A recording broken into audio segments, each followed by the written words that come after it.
The 19th edition of the Asian Pop-Up Cinema is a competitive festival and specifically once a year for the first time. What was the thinking behind that transition and how does it change the complexity of the fest? For your information, 5 years ago, without the pandemic, I would have made this jump already. Because of the pandemic, we have a big setback, but it's also a great learning opportunity because the whole world changed. Our audience changed, their habits change. So it's actually not too bad. The setback gave us a time to really pause and reflect how to move forward to a new, new era of the festival. So the transition is definitely changed. The amount of work is overpowering, and I keep telling everybody this is a joke, whether you want it in or not. It's like I'm like a 7-Eleven store manager, single shift.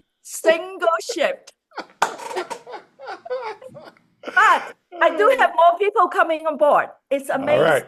A lot of new people. Good. I have an amazing associate programmer. And you will see the program does change subtly, but also some notable changes. Right. The competition selection is very interesting. I got many comments from my friends from Asia who are film festival peers of mine, right. And said, I'm making a festival in the spring, not to be missed now. It's one of those not to be missed film festival in the spring. Because the fest is now competitive, what films do you think you've been able to get into the fest that you think you would not been able to get before? And what makes those films distinctive or must see? We are still very young as a competition festival. Yeah. So I'm very flattered that you asked such a question.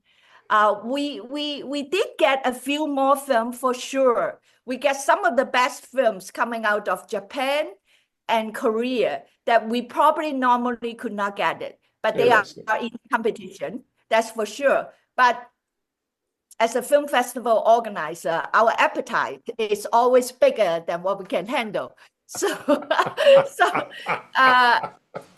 But I don't want to be in competition or hostile competition with all our friendly competition festivals, because we are all doing the same job. Right. We are all combined making an impact in the film festival world. Be it we are focused on Asian content, some other people in European content or Italian or French, whatever. But we are still doing the same mission, is creating this global international film festival culture that we discover, we tell stories, we want things happen, we want audience to enjoy it. So I think whatever I can get, I'm happy about it. Excellent. So the world and Asian countries have changed since your festival began. How do you see those changes reflected in some of the Asian cinema you see now? Well, the world, I'm glad you say the world. Yes. Because it's not just Asian country. Right. We have more changes in America than we can even handle. Oh, absolutely. So I say filmmakers have always have this role, is to portray whether what they see, what they feel from the common people, or making some social commentary through their films. So I think there is one common thing I do see in a lot of films, whether Western films made in the Western continent or in Asian continent, all around the world. Yeah. There is a disbelief of the government, a disbelief of the politics. There's continued criticism about politicians making decisions that affect everybody's lives, and it just impossible to grab in this situation now. Sometimes I feel bad for the young generation now coming up.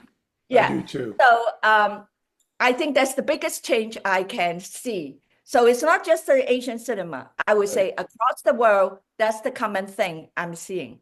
All right. What always struck me about the films you curated for APUC is how much I've learned about the humanity within the Asian culture and how, in its sense, it unites us emotionally. Why do you think those type of films affect you the most? Well, number one, I don't necessarily go for artistic take here or a shot that way or long or short. I'm more about, as you said, emotionally affected. Mhm. If I watch the film, whether I'm driven to tears or crack up in the middle of the film, out of the blue, I got a surprise.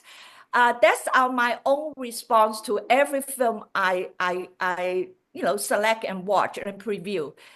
Of course, certain stories and the craftsmanship of the scripts are so well done that they're able to tell such an effective story. Whether you are touched emotionally in different ways is very, very good. Those are always in my criteria of choosing them.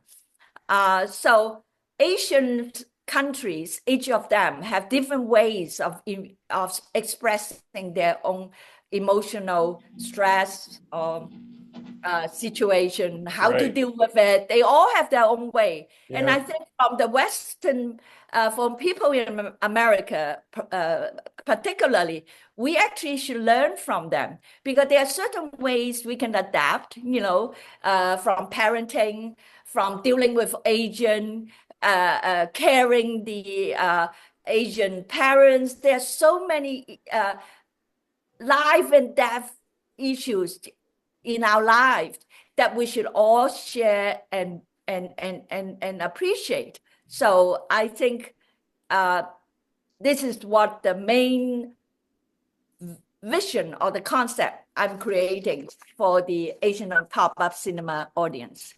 Which Asian filmmaker, in your opinion, still under the radar, may have the opportunity to break out worldwide, like a Bong Joon-ho of Parasite or a Ryosuke Hamaguchi of Drive My Car? Well, I'm very flattered that you are asking me this question. I'm still a very young programmer and only 10 years old.